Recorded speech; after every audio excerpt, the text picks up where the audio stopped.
दन दन दन जो चाहे वो तू बन। और सुनो, अरे वो तुम्हारे लता मौसी ठीक तो हो ना? पिंकी के पति कमलेश की दुकान पर गांव का गुंडा जग्गू दादा आता है और धमकी देकर जाता है कि अगर उसने 1 लाख रुपए नहीं दिए तो वो दुकान तोड़ देगा। घर में सभी परेशान होते हैं। अरे सत्यानाश हो उस जग्गू का, अच्छा खासा लड़का था, पता नहीं क्यों गुंडागर्दी करने लगा, किसी की भी जमीन हड़प लेता है और अब हमारी दुकान के पीछे पड़ा है नास पीटा। मेरे तो कुछ भी समझ में नहीं आ रहा कि मैं क्या करूं। अरे बेटा, मैं तो कह रही हूं कि 1 लाख रुपए दे दो और छुट्टी पाओ इस जग्गू दादा से। नहीं माँ, मेहनत की कमाई है, ऐसे कैसे दे दूं? मैं तो 1 रुपया भी नहीं देने वाला उसे। अरे पैसा तो दोबारा भी कमा लेंगे, पर जान है तो जहान है। नहीं पिताजी, मैं नहीं दूंगा पैसे, मैंने फैसला कर लिया है। पिंकी कमरे में आकर सोचने लगती है, मेरे पति के ऊपर ये कैसी मुसीबत आ गई है।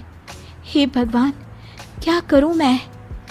तभी उसे जादुई पत्थर से आवाज सुनाई देती है, दन दना दन दन दन दन जो चाहे वो तू बन। अरे हाँ, मैं भी कितनी भुलक्कड़ हूँ, मेरे पास तो जादुई पत्थर है, पर मैं क्या करूं? जग्गू दादा तो बहुत बड़ा गुंडा है, उसका सामना मैं कैसे कर पाऊंगी? पर मुझे ये करना ही होगा। पिंकी प्लान बनाती है और उसे एक आइडिया आता है और वो आइडिया वो सबको बताती है। सुनिए, मेरे पास एक प्लान है, आप जग्गू दादा को पैसे देकर उन्हें घर पर खाने पर बुलाइए। सब ये सुनकर दंग रह जाते हैं। लो और सुनो, अरे वो तुम्हारे दूर के चाचा नहीं है जिसको खाने पर बुलाया जाए, जग्गू दादा है, इस गांव में सबसे अमीर और 1 नंबर का गुंडा। ओफो सासू माँ, मैं जो कह रही हूँ वो करके तो देखिए। मैं आपको यकीन दिलाती हूँ कि कल के बाद जग्गू दादा हमें कभी परेशान नहीं करेगा। पिंकी के कहने पर कमलेश जग्गू दादा को रुपए देता है और उसे अपने घर खाने पर बुलाता है। अरे भाई, मानना पड़ेगा कमलेश, काफी तरक्की कर लिया तुमने। 1 लाख रुपए तो बड़ा ही कम डोनेशन था। जग्गू दादा सोफे पर बैठता है और सबसे मिलने लगता है। अरे भाई, लता मौसी ठीक तो हो ना? सुना है घुटने में बहुत दर्द रहता है। हाँ बेटा, पर तुझे कैसे पता चला? अरे जग्गू दादा सारे गांव की खोज खबर रखता है, और वैसे भी मेरी माँ और आप तो बचपन की सहेलियां थी ना, तो आप तो हमारी मौसी हुई। मौसी कहकर 1 लाख रुपए का चूना लगा रहा है कमबख्त। तभी बेल बजती है और कमलेश दरवाजा खोलता है तो सब दंग रह जाते हैं। अरे एमपी साहब, आप आइए आइए, आप कमलेश को कैसे जानते हैं? अरे भाई, कमलेश हमारे बड़े ही अच्छे मित्र हैं और मैंने सुना है कि आप इनकी दुकान हड़पना चाहते हैं, इनसे चंदा भी मांगते हैं आप।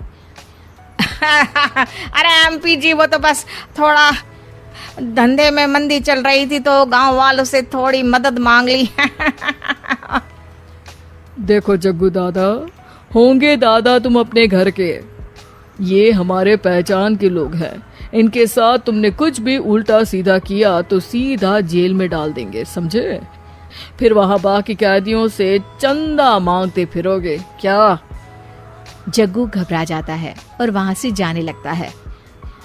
जी जी एमपी जी, समझ गए, हम चलते हैं, हमें माफ कर दो कमलेश बाबू।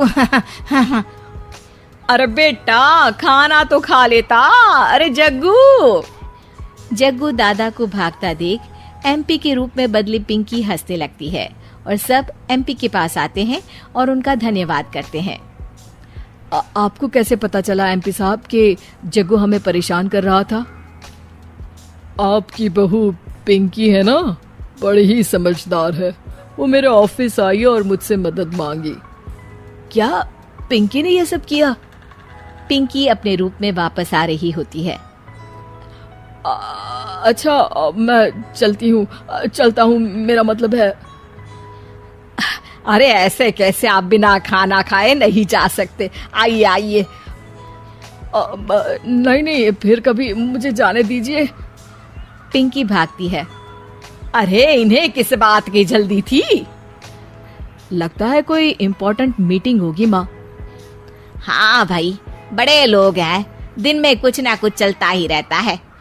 लेकिन भगवान का शुक्र है कि आज बहू की वजह से सब सही हो गया। पर बहू है कहाँ? पिंकी घर से दूर भागते भागते अपने रूप में वापस आ जाती है। उफ, बाल बाल बच गई आज तो।